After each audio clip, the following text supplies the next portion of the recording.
Hi, everybody. My name is Shuja, and welcome to the Parkaze show. In today's recording of Parkaze, I'm really excited to talk to Shayan Jalali. Who is Shayan Jalali? Well, Shayan Jalali is currently an agent at Berkshire Hathaway's Warren Residential. He's one of the leading real estate, working at one of the leading real estate brokerage firms in Boston. Shayan brings his attention to detail and best serving his clients. And interestingly, has had a finance background. He has worked at some of the top wealth management firms and advising his clients in achieving the real estate goals. We at Parkes are excited to have somebody like Cheyenne with us on the show who can share their experiences and perspective from the real estate industry. So happy to have you on the show with us, Cheyenne. First and foremost, how are you doing, particularly during this pandemic, and how are you staying productive during this time? Yeah, thanks a lot for having me, Shuja. It's a pleasure to be here and chat with you today. I'm just, doing everything I can to stay safe, keep my clients and my family safe, and just, we've been fortunate that not too much. The pandemic hasn't affected the housing market too much.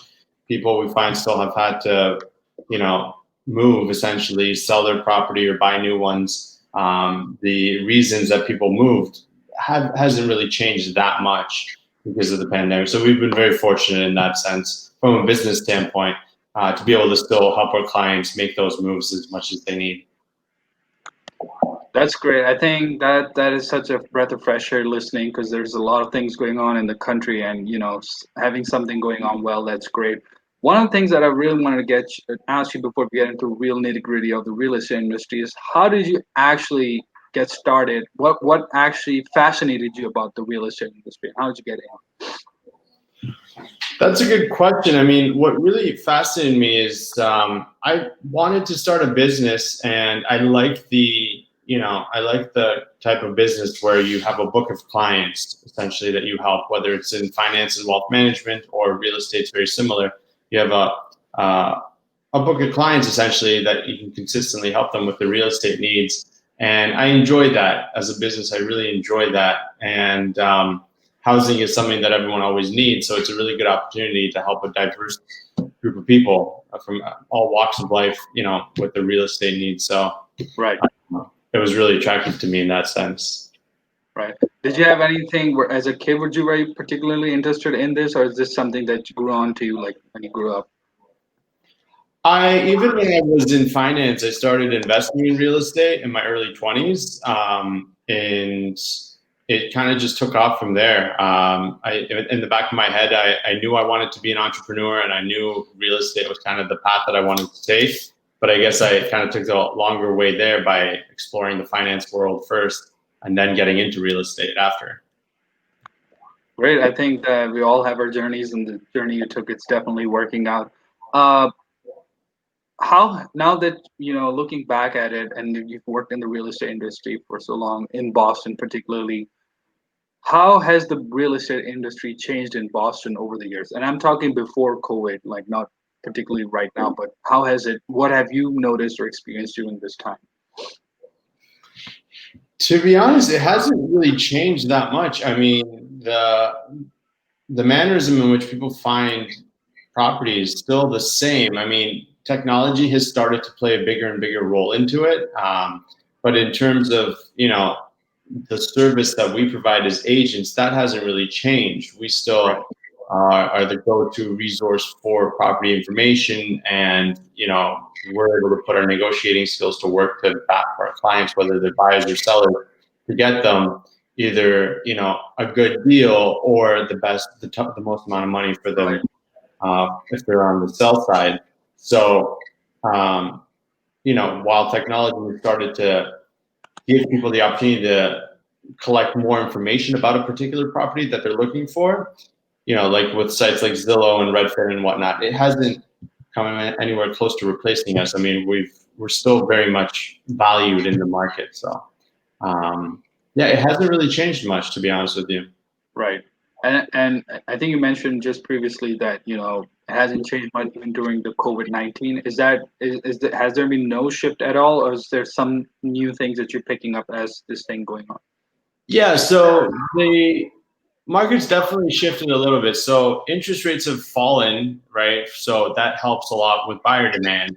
Sellers were seeing less inventory on the market, that's for sure. I think some Right. sellers are a little hesitant to put their properties on the market. Maybe they don't want people coming to their homes. Others are just uncertain and think maybe they won't get top dollar for their homes if they list it right now.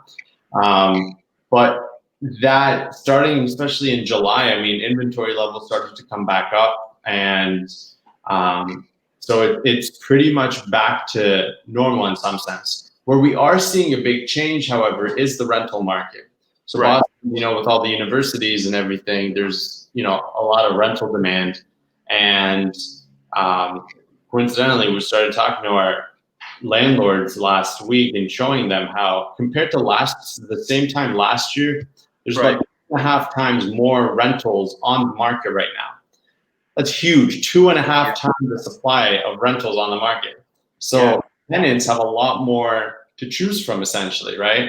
They're no longer having to it's become a tenant oriented market, right? So it's definitely the rental market's definitely softened up in that sense. Um, More options for them to choose from, and it's giving them more negotiating power, right? So they no longer have to pay such premiums for the apartments. They can negotiate a little more with the landlords. Plus, there's also a lot of rental buildings that are going up in Boston, Brookline, Cambridge, greater Boston area that are offering crazy incentives, right? They're offering 1 month free, 2 month free, no Yeah. security deposit, things like that. So it's really put landlords in a tight spot to have to compete with those big rental buildings. Right.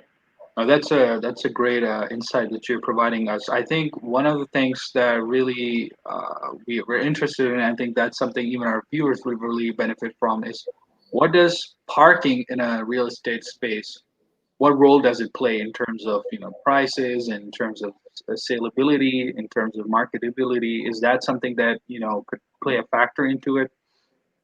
Yeah, that's a really good question. It absolutely does. So I think two premium features that um, two or three premium features that most people look for in a home is outdoor space, parking, and laundry, right? In unit, they want laundry in unit. Yeah.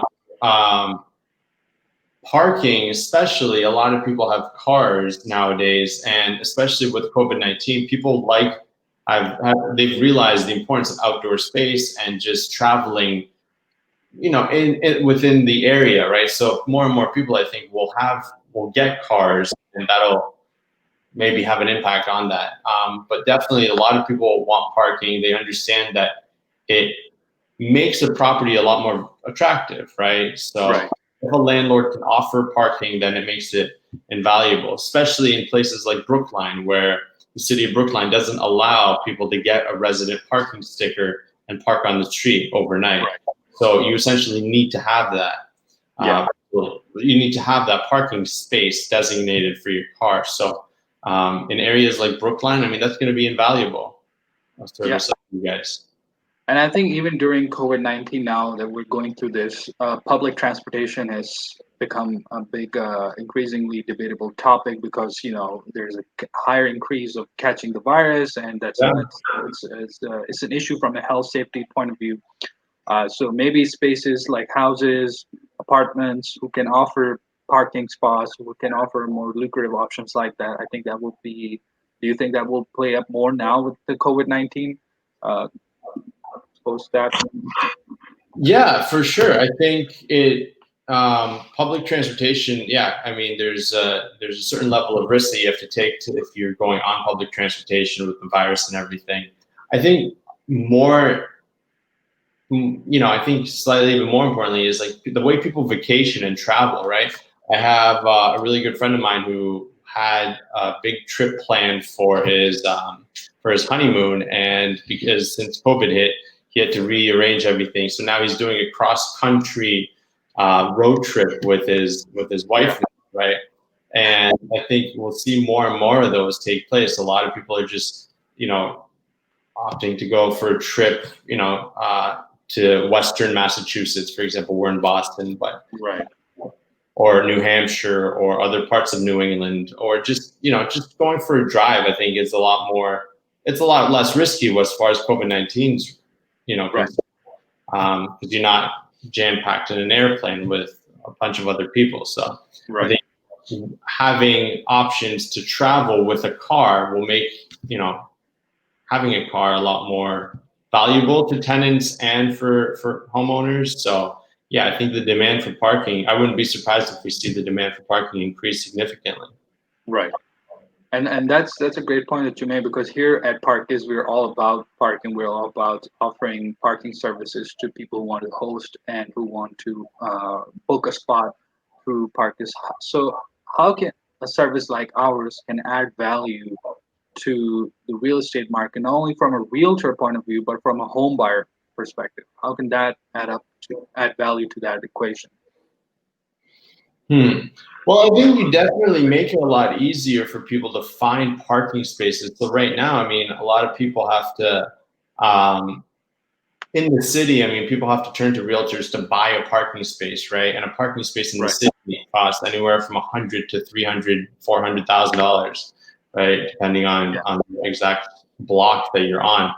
And I think you're essentially commoditizing the service to rent parking spaces. It makes it so much easier for people. So in a way, it's taken a revenue stream away from realtors, but that's not a major revenue stream for realtors Right. anyway. Right.